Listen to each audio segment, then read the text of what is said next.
Hello and welcome to my booktube channel, Jack in the Book Stack, where I talk about a wide variety of book genres and the bookish lifestyle.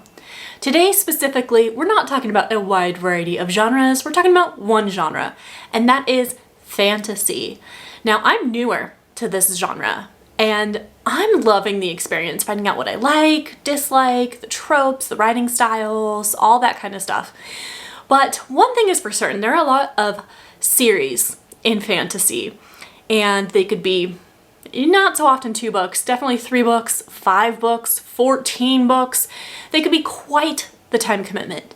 And I'm finding I actually really enjoy that because the world building is incredible and we get to know these characters inside and out. But every once in a while, I'm craving this magical world in the confined space of a standalone. So in this reading vlog, that's what I'm gonna do. I am going to read 3 standalone fantasy books. What I'm gonna do is I'm gonna tell you the synopsis, what the book is about. I'm gonna show you a little bit what's going on in my life at the time I'm reading these books, and then I'm gonna come back and talk specifically about the magic. So I'm not gonna dive into the other things. If you want to know how much I enjoyed the book, please be sure you are subscribed and check out my monthly wrap-up video where I talk about all the books that I read in March. I rank them from my least favorite to my most favorite, so you'll be able to see how these fall within the rankings. The first book that we're going to talk about is Blood Over Brighthaven by Wang, and I apologize because I checked this out on Kindle Unlimited months and months ago, but upon re-review, I don't see that it's still available on Kindle Unlimited, so I'm sorry if they took it down. It's because I downloaded it before they took it down that I still have access to it, and it also looks like it's only available for pre-order to purchase. So I don't know what's going on there, if it got picked up by a publisher or whatnot, but sorry about that in advance. While reading Blood Over Brighthaven, my boyfriend's niece and nephew were visiting from out of town for their spring break. We had a ton of fun activities planned, so I knew I wasn't going to do a whole bunch of reading, and they have a ton of energy, so I didn't do a lot of filming, I didn't do a lot of reading, but still a little bit. It was a fantastic week, so let me go ahead and show you some of the things that I got up to over spring break and what this book is about. Magic has made the city of Tyran an industrial utopia, but magic has a cost, and the collectors have come calling. An orphan since the age of 4, Siona has always had more to prove than her fellow students. For 20 years, she has devoted every waking moment to the study of magic, fueled by a mad desire to achieve the impossible, to be the first woman ever admitted to the High Magistracy. When she finally claws her way up to the ranks to become a high mage, however, she finds her challenges have just begun. Her new colleagues will stop at nothing to let her know that she is unwelcome, beginning with giving her a janitor instead of a qualified lab assistant. What neither Siona nor her peers realize is that her taciturn assistant was once more than a janitor. Before he mopped floors for the mages, Thomel was a nomadic hunter from beyond Tyran's magical barrier. 10 years have passed since he survived the perilous crossing that killed his family. But working for a high mage, he sees the opportunity to finally understand the forces that decimated his tribe, drove him from his homeland, and keep the Tyrannish in power. Through their fractious relationship, mage and outsider uncover an ancient secret that could change the course of magic forever, if it doesn't get them killed first. Siona has defined her life by the pursuit of truth, but how much is one truth worth in the fate of civilization in the balance? A standalone dark academia brimming with mystery, tragedy, and the damning echoes of the past for fans of Leigh Bardugo, V.E. Schwab, and Full Metal Alchemist. See what I mean? That was a lot of stuff going on. I think the kids liked the indoor water park the most. They just went on those water slides over and over and over. My favorite is always the Renaissance Festival. I think that's a kick. I love people watching and seeing all the costumes, everybody getting into it. And the aquarium is something that I have wanted to do for years. So I enjoyed those things a lot. It's a super, super fun week. So I did a little bit of reading of Blood Over Brighthaven, told you what it's about, and now I want to dive into the magic. So if I had to give this book an award out of the 3 that I'm reading in this vlog, I would say that Blood Over Bright Haven has the most complex magic system. And I think that also plays into that it's a little bit political as well. So I mentioned Siona is this mage. She's been studying her whole life and now she's awarded one of these coveted positions. And they are like spellcasters. And there's this machine and I'm having a really tough time picturing it, like how this like equipment works. But they use this piece of equipment to cast these spells. And these things can do anything. And it seems like there's coordinates on this map and they pull from these coordinates to do this magic. It could like levitate things, it can move things, it can heat things. The variety of these spells, like it seems like just about anything. So it's really complex because I can't visualize it, and then like siphoning the magic from an area and using it. It was very, very tough for me to follow along. I think this book really required me to focus, which was hard because you could see I had a lot going on this week, but very, very complex. And then I mentioned the political thing. It was more of this like classism going on. So you have the high mages, which are super respected, but then Siona's like the first female. So she gets bullied a bunch, right? And then I mentioned that she has this janitor assistant who is like of the lowest class. And even between them, there was a lot of classism and racism going on that was tough to read at times. And so who can wield this magic is very guarded and strict as well. So I don't know if this was, it was smart. It was smart fantasy, smart magic, not necessarily good escapism magic for me, but I think if you're going into something that is self-marketed as dark academia, maybe you're kind of prepared for that complexity a little bit. Blood Over Bright Haven definitely gives you that epic fantasy vibe, though, contained in one story. So that was really neat. I have to give it credit for that. The next book that I want to read for this standalone fantasy reading vlog is The Last Tale of the Flower Bride. And this one is by Roshani Chokshhi. And I've been excited for this one. I haven't heard too much about it other than just people loving it. So I was picking this one up at a time when I was prepping to do the Whole30 diet or cleanse. I've never done like a diet before, but I'm just kind of curious the impacts that it will have to my body, how my body reacts to certain foods. So on this diet, you eliminate food groups that are common causes of inflammation. So like no sugar, no grains, no legumes like peanuts or beans or anything. I said no grains. Just eliminating a ton of stuff. So I was preparing for that. I'm also going to pair this with like an increased exercise routine that, cross my heart, I will stick to and be consistent with. But I have a vacation coming up. I'm curious like if I can tone up for that, if I can get higher energy levels, just kind of get ready. It's fun to have like a fun deadline to look forward to. So I'm going to be reading this book and prepping to go on a diet. Once upon a time, a man who believed in fairy tales married a beautiful, mysterious woman named Indigo Maxwell Castaneda. He was a scholar of myths. She was heiress to a fortune. They exchanged gifts and stories and believed they would live happily ever after. And in exchange for her love, Indigo extracted a promise that her bridegroom would never pry into her past. But when Indigo learns that her estranged aunt is dying and the couple is forced to return to her childhood home, the House of Dreams, the bridegroom will soon find himself unable to resist. For within the crumbling manor's extravagant rooms and musty halls, there lurks the shadow of another girl, Azure, Indigo's dearest childhood friend, who suddenly disappeared. As the house slowly reveals his wife's secrets, the bridegroom will be forced to choose between the reality and fantasy, even if doing so threatens to destroy their marriage or their lives.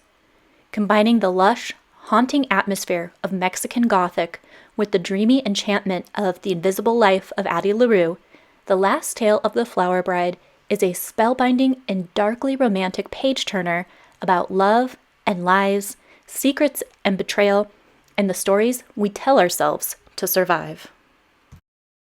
So you saw a lot of the foods that I got that I'm going to incorporate into this diet.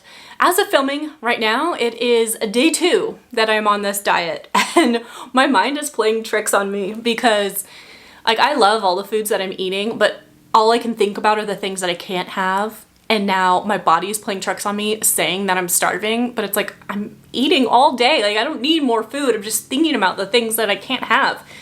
Coffee is the toughest one because apparently my coffee creamer, my almond coffee creamer has like a lot of sugar in it. So I have this like unsweetened almond creamer and it's just, coffee isn't bringing me the same joy. So I kind of miss that a little bit. But other than that, I love veggies and fruits and all that stuff, so it's not too bad. Now for Last Tale of the Flower Bride. If I were to give this standalone fantasy an award out of the 3 books that I'm reading for this vlog, I would say this one is the spookiest. It is definitely a gothic fantasy, and the magical or fantasy elements are actually pretty light. It almost reads more like magical realism, except for the fact that the house seems to have a personality a little bit. So it's not necessarily like a haunted house, but it does interact with our characters, and that's what lends to this gothic vibe. I think with gothic literature, it's very atmospheric, very suspenseful, very mysterious, and it's all in this like setting. I think every single gothic book that I've read has like a really cool, ominous setting, and this one is no different. So most of the magic is with the house. And in this book, we do follow 2 perspectives, the bridegroom and then the childhood friend. Now, the childhood friend and the bride, right, when we flash back to when they're kids, when they meet, when they're growing up, they're obsessed with fairies, with fae. And they are planning to, like, they make little sacrifices to them, and they're always talking about going to their world. And so that's kind of the magical realism that I'm talking about, is them planning to go live among the fae when they're teenagers. Like they decide this is the date that they're gonna go. And so the magic is very light because you don't know if that really exists, this whole like fae world. So I liked it. Even though it didn't have the strongest fantasy elements, there was enough between the house and this magical realism of them going to this other world that really kept me engaged, but it did give it this overall dark, ominous, spooky vibe.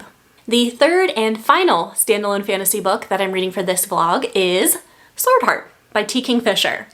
I've been so looking forward to this read. I did a dedicated reading vlog where I only read T Kingfisher books, and let me tell you, she is one of my favorite authors. I love everything she does. There's a mix of like horror and fantasy and humor, and I just really, really love what she does. Now, this one is a standalone. But I was reading and researching. It's part of this world, Clockwork Boys. It says Return to the World of Clockwork Boys. So there are some moments where that's referenced, but I don't think you need to read any of her other books in order to read and enjoy this one. And I think she said something about she's going to do a sequel to it. So on GoodReads, this is labeled as #1 in a series, but it does very much read like a standalone. So have to put that caveat in here since this is a standalone reading vlog. So I was reading this, I was physically reading it and listening to the audio while I enjoyed a lot of outdoor activities. Hala is a housekeeper who has suddenly inherited her great-uncle's estate and, unfortunately, his relatives. Sarkis is an immortal swordsman trapped in a prison of enchanted steel. When Hala draws the sword that imprisons him, Sarkis finds himself attempting to defend his new wielder against everything from bandits and roving inquisitors to her own in-laws, and the sword itself may prove to be the greatest threat of all. I don't think Phoenix, Arizona is unique in this, but our spring has been wild. The temperatures have been like up and down. My wardrobe doesn't know what to do. My allergies. Oh my gosh, my allergies. I am struggling. So it's been all over the place, but when the weather is nice, gosh, it is so nice. And I just want to be outside all the time. Reading by the pool, hanging out with the dogs, doing outdoor festivals and activities and shopping, driving around even. I don't care. I just want to be outside right now. So it's been really fun, and especially reading Swordheart in the spring is also fun. So this one, giving this one an award, it would be the funniest of the standalone fantasies that I read for this vlog.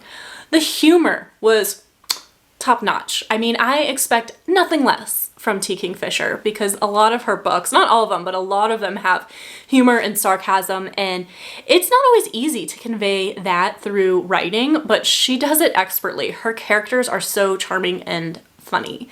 So the magic in this one is we have our main character who inherits a bunch of money, but all of the deceased relatives want the money. So they lock her up in a room, and she decides she wants to unalive herself.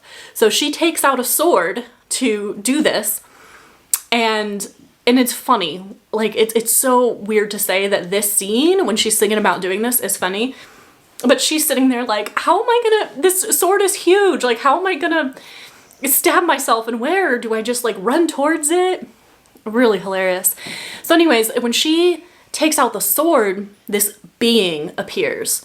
So he's not quite like a genie, but I can't help but think of like the genie from Aladdin. Like, that's a vision in my head. But he is sworn to protect the wielder of the sword. And that's how it comes into play, because he's like, you can't unalive yourself, I have to protect you. And so it's a very low stakes in that we're not trying to save the world. There's not an impending war or like a battle.